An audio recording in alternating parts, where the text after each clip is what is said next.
esa falta de alineación marketing y ventas genera un gap entre los resultados que podrían estar obteniendo y los que realmente están obteniendo. Y el riesgo está ahí, ¿no? En pensar en que solo con las ventas ya crecemos, el volver a coger el teléfono y el volver a hablar con las personas Hoy en Listening Leaders tengo el honor y el placer de viajar hasta la ciudad de Alcalá de Henares, en Madrid. Alcalá de Henares, donde 4 huevos son 2 pares, que decía mi padre. Y vamos a hablar con Álvaro Ovejas, él es cofundador y director de estrategia de una empresa que se llama Leitmotiv, que se dedican a marketing, imagino, digital, a ayudar a las empresas a hacer más visibles sus productos, sus servicios y hacerlo de una manera ordenada, no gastar por gastar. Imagino que es por ahí por donde vamos, ¿no? Álvaro Ovejas, bienvenido aquí a Listening Leaders. Muchas gracias, Raúl. Un placer estar aquí contigo charlando. Efectivamente, nos dedicamos a marketing. Principalmente nos dedicamos a ayudar a las empresas a crecer, con lo cual tocamos parcela de marketing, tocamos capa también a nivel comercial, todo lo que ayude a generar tracción comercial y que sirva para bueno, te iba a preguntar precisamente por eso, ¿cómo se crece si no es vendiendo? Pues es complicado, efectivamente. A ver, hay mucha parte, ¿no? Se puede crecer tanto generando nuevos contactos y nuevos clientes como fidelizando a los que ya tenemos y consiguiendo esas ventas recurrentes, ese incremento de ticket medios. Hay diferentes líneas que se pueden trabajar y donde nosotros también entramos a ayudar a las empresas. Oye,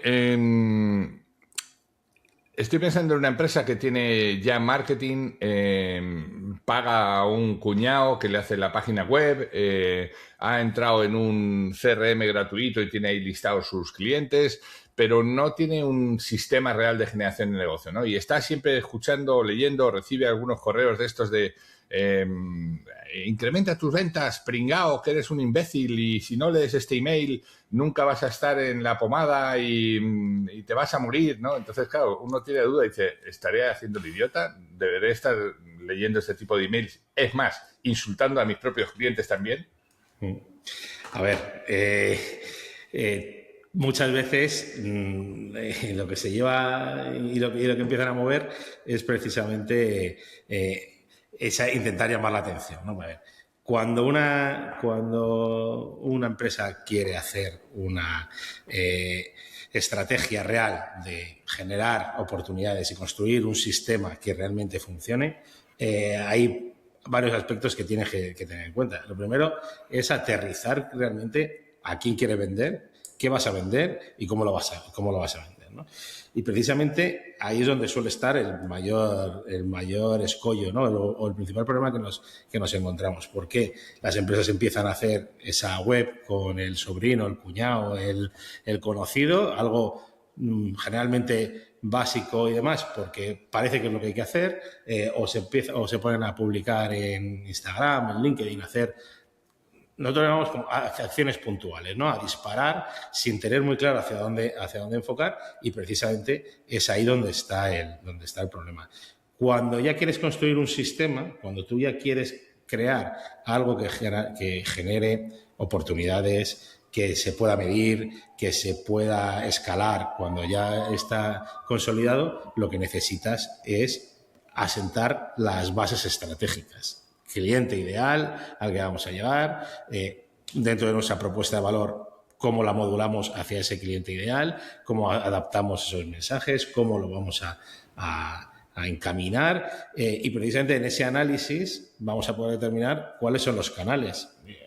Juntamos aquí también esa parte de objetivos, qué objetivos tiene como empresa a nivel negocio, qué recursos tenemos también para poder hacerlo, y son las piezas del puzzle con las que se va a construir esa estrategia, porque en base a ese análisis del cliente determinarás qué canales, determinarás dónde vas a poder ir a buscar, a pescar o cómo lo vas a tener que trasladar, ¿no? Entonces, muchas veces ese es el problema, el objeto brillante, ¿no? Nos llama la atención de repente algo y ahí es donde queremos ponerlo, pues porque está de moda o porque parece que es lo que es. Y al final lo que falta es estrategia, es base para poder construir. No hemos abusado, Álvaro, en el mundo del marketing del Customer Journey. Ahora yo me pongo como un usuario, ¿no? No, tienes que hacer el Customer Journey. Tienes que decir a qué cliente, coño, a qué cliente, a todos los que me quieran comprar. Ya, pero es que tienes que segmentar, tienes que decidir a qué cliente. Y te tienen 3 días pensando y dices, bueno, pues yo quiero venderle a este. Y entonces, ¿eso significa que me dejo a los otros? No, pero tienes que elegir, ¿no? ¿No es esa una de las partes más difíciles del viaje? Es la parte más complicada, pero la clave del éxito. Dices, Decidir es prescindir también, ¿no? Eso es, determinar dónde pones foco y dónde pones esfuerzo es la clave para que luego tus acciones tengan esa repercusión y ese éxito que esperas. Decías, hemos abusado, ojalá muchas empresas se plantearan construir toda la estrategia, todo ese sistema, pensando realmente en ese Customer Journey, en ese proceso que va a seguir el usuario y en entender ese usuario para poder ofrecer diferentes tipos de contenido, diferentes puntos de contacto, utilizar diferentes canales en función de eso. Y entre abarcar públicos amplios o abarcar o ser muy selectivo y hacer esa segmentación, mi recomendación siempre es segmentación. Cuanto más específico, cuanto más profundo sea, mejor vas a poder modular tus mensajes, más claro vas a ser, más relevante y más vas a resonar en ese público, y a partir de ahí ya podrás construir. Y esos Customer Journey, efectivamente, hay que construirlos en base a cada tipo de público, porque no todos interactúan igual, ¿no? Dependiendo de si vendes en B2B, empresas de diferentes tamaños no tienen por qué interactuar o tener las mismas necesidades o las mismas barreras o posibles barreras a contratar tus servicios, ¿no? Entonces, entenderlo y construir todo ese viaje es el que realmente es determinante. Hemos hablado de las ventas. Las ventas es un indicador claro. Nos está yendo bien, nos está yendo mal. La caja suena o no suena. Pero imagino que los CEOs tendrán otros indicadores para saber si el marketing, la calidad del marketing no solamente se traduce en las ventas al final, ¿no? O digamos, el efecto de las ventas no viene solamente definido. Tú puedes hacer un excelente marketing, pero tienes malos vendedores y estás fastidiado. ¿Qué 3 indicadores debería de ver un CEO para saber si el marketing que está haciendo es bueno o no? A ver, el primero que dices, las ventas, es muy buen indicador porque efectivamente a mayor facturación, la tendencia es que sea a mayor crecimiento, pero no siempre tiene que ir de la mano, ¿vale? Muchas veces esas ventas pueden ser que no sean rentables, ¿no? Y que al final tus costes, que ese sería el segundo que tenemos que tener en cuenta, los costes de adquisición reales de esos usuarios en los diferentes canales que estás utilizando, lo mismo que te están disparando, ¿no? Y entonces al final no termina de ser rentable. O el ticket medio, ¿no? El lifetime value que nos vaya a dar el cliente, ese ticket medio con esa recurrencia, con ese retorno del cliente, nos va a marcar cuánto de rentable es, ¿no? Entonces, al final ese equilibrio entre los costes de adquisición y el lifetime value, junto con el volumen de ventas, el volumen de oportunidades que generes, el volumen de negocio, son prioritarios. Pero muchas veces el riesgo está ahí, ¿no? En pensar en que solo con las ventas ya crecemos y tenemos que ver si realmente estamos vendiendo bien, ¿no? Una de las cosas que nosotros en nuestro posicionamiento ahora en Leitmotiv hacemos mucho hincapié, que es que ayudamos a vender más, pero también a vender mejor, ¿no? Y en ese vender mejor entra precisamente el entender cuáles son los costes reales, cuál es el esfuerzo que te supone llegar a los usuarios, atraerlos, convertirlos, que ahí entran multitud de variables, porque al final vas a tener, y allí ya saldrían que no serían solo 3, sino muchos más aspectos que habría que medir, pero que te van a permitir entender, pues si tú estás invirtiendo en canales de paid, por ejemplo, para atraer, pero luego estás contratando también una agencia, los procesos comerciales tienes a 3 personas, más tienes un CRM, más tienes todos esos aspectos los tienes que contemplar para poder entender dónde está, cuál es ese coste y dónde está ese margen también de mejora y de afinar para poder enfocarte en la rentabilidad, que al final es la que realmente te va a hacer crecer el negocio. Déjame que sea un poco provocador. Vuestra empresa se llama Leitmotiv. Estamos un poco obsesionados con los leads. De hecho, hay gente que te vende leads. Oye, Te vendo A la palas. posibilidad de sentarte, te vendo a palas. La posibilidad de sentarte real con una empresa que es la que te interesa después de haber hecho, por eso decía lo del abuso del Customer Journey, después de haber empleado mucho tiempo, de repente te dicen, ya tienes reunión con este tipo a las 10 de la mañana. Y tú te pones a las 10 de la mañana y el tipo ha llegado ahí, no sabes de qué manera. Y lo ves con el ojo así y desconfiando. Y cuando le cuentas un poco, intentas indagar qué es lo que ellos hacen para ver de entre lo que ellos hacen qué es lo que tú puedes ofrecerle, y se genera una medio química. Al final te permites el lujo de decir, oye, ¿por qué estabas tan enfadado al principio? Y dices, porque no sabes qué coñazo me ha dado este tío. Me ha mandado 50 mails diarios, hasta que no he cerrado esto, no me lo he quitado de encima. Claro, conseguir leads no vale a cualquier precio, ¿no? Igual es más una distracción que un lead de verdad interesado en lo que tú puedes ofrecerle, ¿no? A ver, realmente depende también del tipo de negocio, ¿no? Y de cómo, a quién quieras vender y quién sea ese cliente ideal que hablamos, ¿no? De que quieras llegar a él. Pero al final, las mismas estrategias y las mismas acciones no valen para todas las empresas. Entonces, aquel que te está vendiendo volumen de leads te garantiza que te sientas con tomadores de decisión 5 veces a la semana y 40 reuniones y que eso te lo garantiza sin haber hecho ningún tipo de análisis o de inmersión en tu propio negocio. A mí me genera cierta duda, cierto rechazo, ¿no? Al final, cualquier tipo de acción estratégica requiere un planteamiento y un análisis, ¿no? Requiere un entendimiento del negocio, de entendimiento de clientes, entendimiento de ese tipo de cuestiones, ¿no? Luego, es verdad que ese es un modelo que viene también generado, y no quiero yo criticar las formas, ¿no? Viene generado también por la democratización de la inteligencia artificial, la capacidad de automatizar, la capacidad de generar grandes volúmenes, de generar extracción de datos y, bueno, entonces, al final es un poco matar moscas a cañonazos, ¿no? Bombardeas, generas mucho ruido para que, aunque tengas unas tasas de conversión a reunión bajas, pero te generas mucho volumen. Claro, aquí entran varios factores a tener en cuenta. Si con ese volumen y ese bombardeo y esa mala sensación repercute sobre tu marca y te interesa esa repercusión, ¿por qué? Porque realmente hay veces que termina siendo rozando el acoso, ¿no? Rozando un poco la insistencia extrema, ¿no?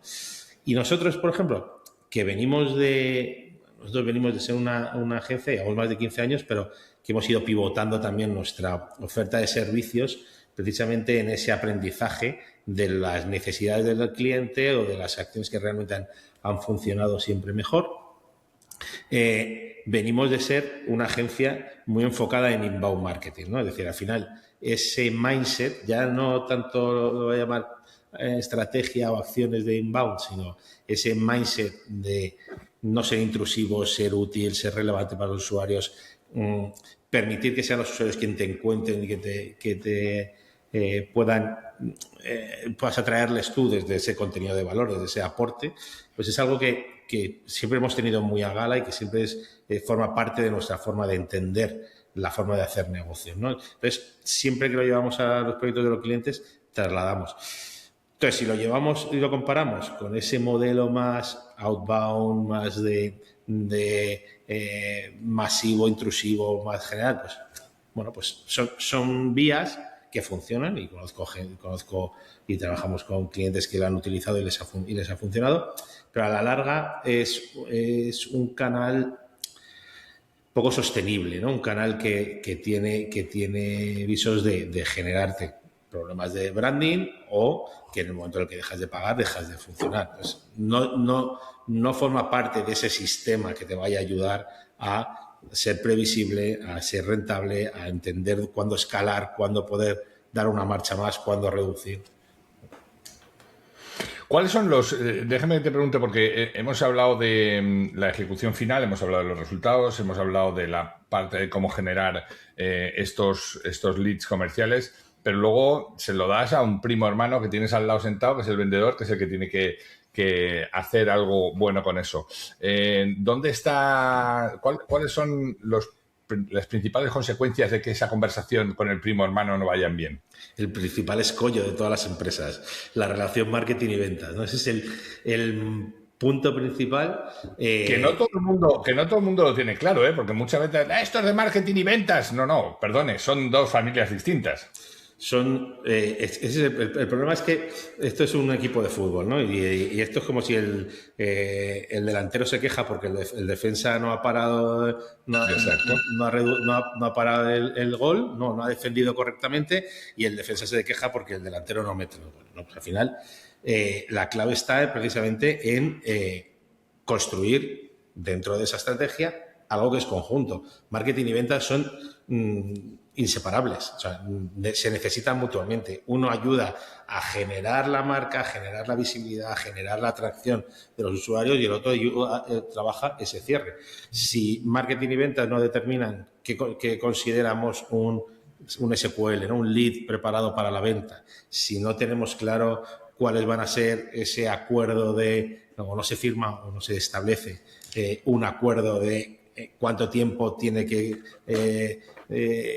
recibir una llamada o un mensaje el cliente después de rellenar un formulario, no tenemos una serie de procesos coordinados, va más allá. Es decir, oye, el feedback de ventas hacia marketing sobre cómo de cualificados están los leads, cuáles son las dudas, qué barreras, qué preguntas, ese tipo de cuestiones. Si esa relación no se produce de una forma natural, y no pensando en el enfrentamiento, sino en cómo hacemos equipo y cómo hacemos que esto vaya adelante, pues al final no se generan, o suele ser uno de los escollos, ¿no?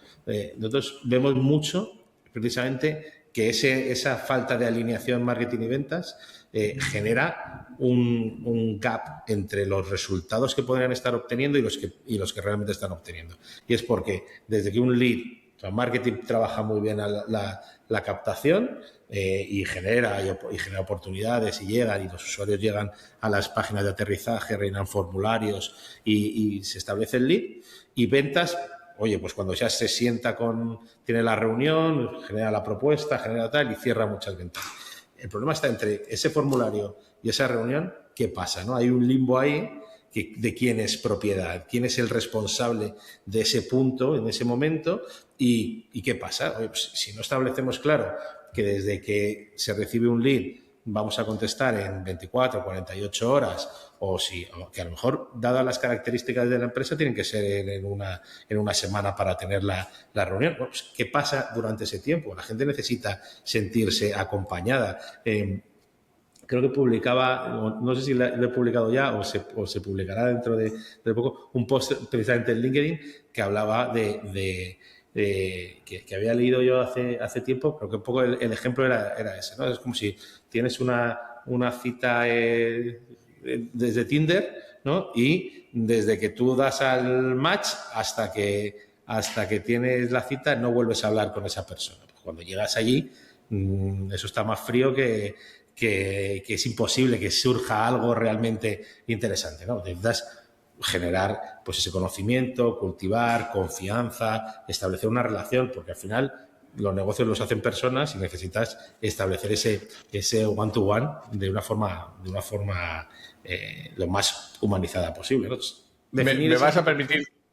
Me vas a permitir que me vuelva al fútbol, porque no sé si el ejemplo del Tinder... Yo soy malísimo para ambas cosas, pero el fútbol me ha parecido muy, muy interesante, porque dices, oye, el de marketing quizá no es un defensa, es un mediocampista que tiene la visión global de cómo está el campo, está con la pelota y se dedica a dar pases de gol.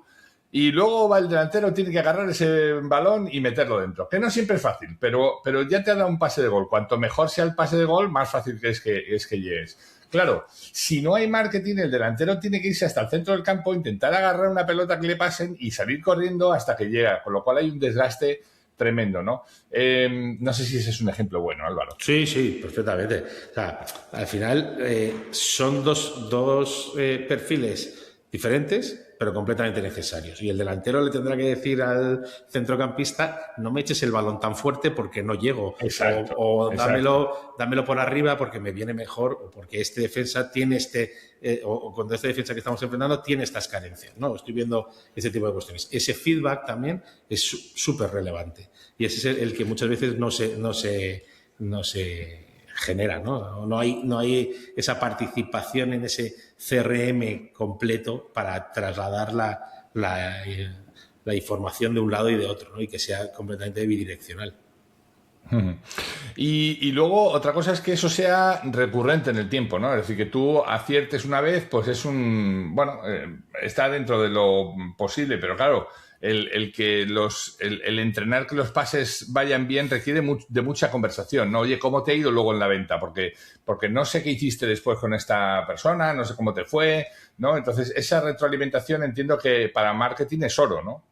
Completamente. Y además, si lo ponemos un poco en contexto, depende también de si me lo voy a llevar al ejemplo de la liga, si estás jugando simplemente un partido amistoso o te quieres jugar una competición entera, ¿no? O sea, si tu empresa, si tu proceso comercial requiere un tiempo de decisión, de maduración, que es más o menos largo, que no es una venta inmediata, necesitas que se madure, que haya una serie de reuniones, una serie de propuestas, que va durante un tiempo, con más motivo necesitas ese feedback, necesitas ese entendimiento para ver cómo podemos acompañar, cómo podemos ir manteniéndonos en ese top of mind, ¿no? En la mente de ese usuario, para que cuando luego por fin pueda tomar la decisión o la ponga en común con los diferentes tomadores de decisión de la empresa, tú puedas estar ahí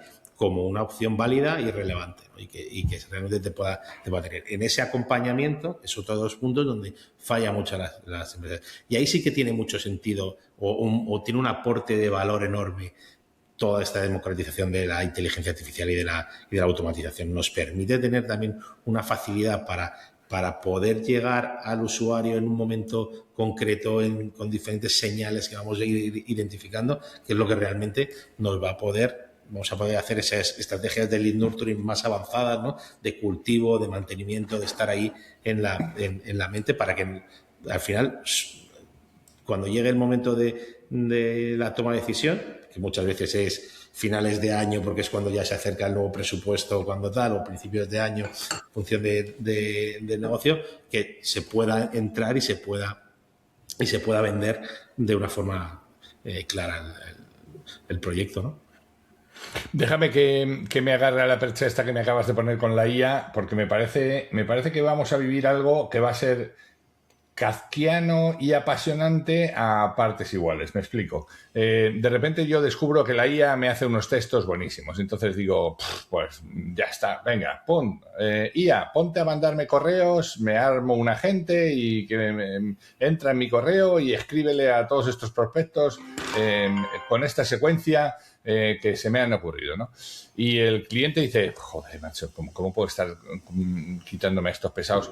Pues mira, me voy a buscar otra IA que les conteste y que les pida más explicaciones a ver si se aburren. Y claro, el otro recibe el correo y dice, espérate, IA, ¿qué contestarías aquí? Y entonces a todo el que me conteste preguntándome estas cosas, tú le mandas estas otras y le pides no sé cuántos. ¿No va a ser una suerte de conversación loca entre IAs de ida y de vuelta y los humanos dejaremos de estar en la pomada? A ver, yo creo que también estamos ahora mismo en el hype a tope de la inteligencia artificial y lo utilizamos para absolutamente todo, ¿no? Pero, lo utilizamos para absolutamente todo sin darle el valor que realmente tiene lo que estamos generando. La inteligencia artificial es una suerte, una herramienta que tenemos ahora mismo para poder facilitarnos la vida, ganar tiempo y solucionar o agilizar procesos que a lo mejor antes nos llevaban días, poder hacerlo en cuestión de minutos, ¿vale? ¿Qué es lo que pasa? Que no podemos obviar que quien tiene que pensar somos nosotros, ¿no? Y quien tiene que tomar las decisiones más estratégicas, más pensadas, más determinadas, tenemos que ser nosotros mismos. El ejemplo de la generación de contenido es uno de los principales. Entras ahora en LinkedIn y el 90% de los posts que ves en el feed son todos iguales, y huelen a lo mismo. Entonces, ya dejas de ser relevante, porque en el momento en el que suenas igual y no tienes personalidad, no tienes autenticidad, dejas de ser lo mismo, ¿no? Entonces, creo que ahora, un poco por curva de aprendizaje, todo el mundo lo está utilizando para absolutamente todo, sin pensar, a pincho, la posibilidad de automatizar y encima de generarlo de forma en lotes y a volumen, pues está yendo un poco por esa línea, pero estás perdiendo, ¿no? Y al final nos estamos haciendo también ya más sensibles a identificar qué texto está creado por inteligencia artificial, cuándo te está hablando una persona, cuándo estás generando. Entonces, el abuso, yo creo que al final puede terminar siendo un hándicap a la propia estrategia. Hay que encontrar un punto de equilibrio, ¿no? Y yo creo que hacia ahí van. E incluso el propio algoritmo de LinkedIn ya está cambiando esa fórmula, ¿no? Antes te mostraba directamente a los usuarios que eran tus contactos, ¿no? Y tú lo que publicabas se mostraba. Ahora, si tu contenido no es relevante y no entiende, ahora vamos a decir, como que entiende tu perfil, entiende de qué tienes que hablar, si tú empiezas a hablar un poco de todo, no es relevante, no sabe a quién mostrárselo, tu contenido no va a tener mayor alcance. Pues eso, si encima ve que es un contenido generado por inteligencia artificial, plano, sin humanidad, sin experiencia, sin un aporte de valor, eso no va a tener alcance. Con lo cual, sí, has podido generar cientos de posts en cuestión de minutos, pero no va a tener un éxito. Entonces, eso va un poco como todo. Si nosotros utilizamos o automatizamos que la inteligencia artificial nos responda a los correos, cuando ese correo o cuando ese cliente te venga a hacerte una pregunta directa y concreta, no vas a saber tampoco, que vas a tener que tirar de histórico, a ver qué le dije aquí, cómo lo dije. Uy, pues esto, o tienes muy bien entrenado a tu agente para que sea exactamente tú en ese momento. Entonces, creo que ahí va habiendo un poco también de toma ya de conciencia de que no solo es cuestión de automatizarlo todo, sino que tengamos que entender que ese aporte de valor y esa autenticidad está funcionando. Y hablaba con un cliente hace poco, precisamente, que lo que le está empezando a volver a funcionar es precisamente las llamadas en frío. El volver a coger el teléfono y el volver a hablar con las personas para que efectivamente dejar de parecer un robot o una IA, una persona, una persona artificial con la que estás hablando, sino que volver a ser ese tipo de cuestiones. Entonces, creo que como todo va a ser un poco cíclico y todo vuelve y todo va a sentarse, pero al final las relaciones comerciales o de networking y demás se terminan haciendo persona a persona, ¿no? Entonces, se seguirán dando persona a persona, sin duda, y a lo mejor no con una llamada, sino con una comida o en un almuerzo, en un café o en un encuentro en un parque, ¿no? Oye, tú has trabajado con emprendedores. Si empezaras de cero, ¿qué harías? ¿O qué aconsejarías a los que empiezan en sus empresas, ¿no? Para que esta suerte de árbol que estamos queriendo armar con muchas ramas y muchas relaciones y tal, crezca sólido desde el principio. ¿Qué hay que hacer en un marketing sano para que crezca fuerte y al final cumpla su función? Lo hablábamos un poco al principio, no dejarnos guiar por el objeto brillante, eso como punto principal, y pensar qué es lo que realmente es. Que no es cosa menor, Álvaro, es que lo has dicho antes y me he quedado con las ganas. Es que es muy tentador cuando yo soy un hard user de todos estos empresas que se dedican a hacer marketing digital y emails. Y claro, es que cuando tú te paras a leer los mensajes es como cuando terminas el mensaje dices, soy idiota, no estoy haciendo nada porque estás ahí móvil en tu casa y no sé cuántos y tal. Es que es muy brillante, es que tú puedes ganar aquí no sé cuántos. Mira fulano de tal que hace nada no tenía nada y ahora mismo no sé cuántos. Claro, todo ese tipo de cosas es que decías los objetos brillantes. Es que son muy brillantes y la tentación es muy alta de decir, bueno, pues venga, va, entierro aquí un poco de dinero y que estos tipos me den o que me enseñen a hacer emails provocadores para tener un buen marketing, ¿no? A ver, ahí tienes el ejemplo que pones, que realmente hay un estudio, una identificación muy clara de cuál es tu punto de dolor, con lo cual en el momento en el que te tocan ese punto de dolor, en esa preocupación y ese aspecto que te mueve y te intenta activar, ¿no? O sea, tomas conciencia del problema, eres consciente de la solución, entonces quieres pasar a ver el producto que está detrás, ¿no?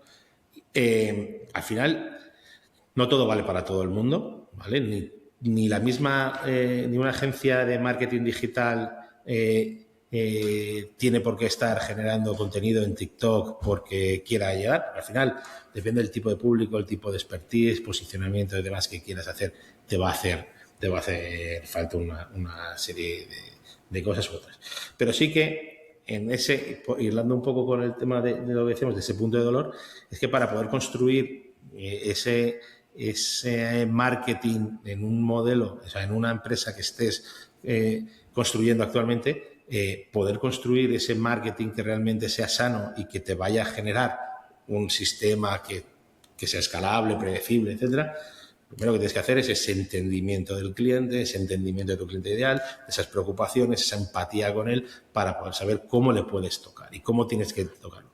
Luego ya entrará posicionamiento como marca. Hoy queremos ser más agresivos, queremos ser más cercanos, más didácticos o queremos ser irreverentes y tocar ahí, intentar llamar la atención en este ecosistema con múltiples canales en el que estamos. Oye, pues, ¿cómo lo vamos a hacer? Pues, hay quien apuesta por el diseño, hay quien apuesta por un copy muy agresivo, hay quien apuesta por la presencia absoluta en eso, o el que va más a nicho y que dice, pues mira, yo es que quiero llegar a este tipo de cliente y me interesa pues trabajar, tener un webinar súper exclusivo con 5 clientes, o con 20, o trabajar de otra forma, ¿no? Ahí es donde está la clave, ¿no? En asentar esas bases, en construir, en entender qué es lo que encaja contigo y con tu cliente ideal al que tú quieres vender, con tu producto y con tu modelo también de negocio, de saber cómo va a ser todo ese proceso, y ahí es donde va a estar el éxito. Qué bueno.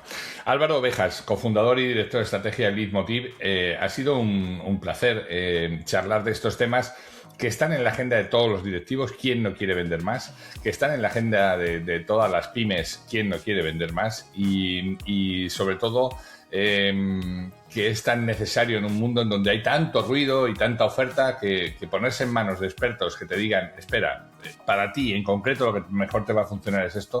Así que te agradezco mucho tu tiempo, Álvaro. Muchas gracias a ti, Raúl, también por la oportunidad, por estar aquí compartiendo las ideas y nada, pues pongo a vuestra disposición para todo lo que necesitéis. Te mando un abrazo, mucho éxito. Muchas gracias, Raúl. Un saludo.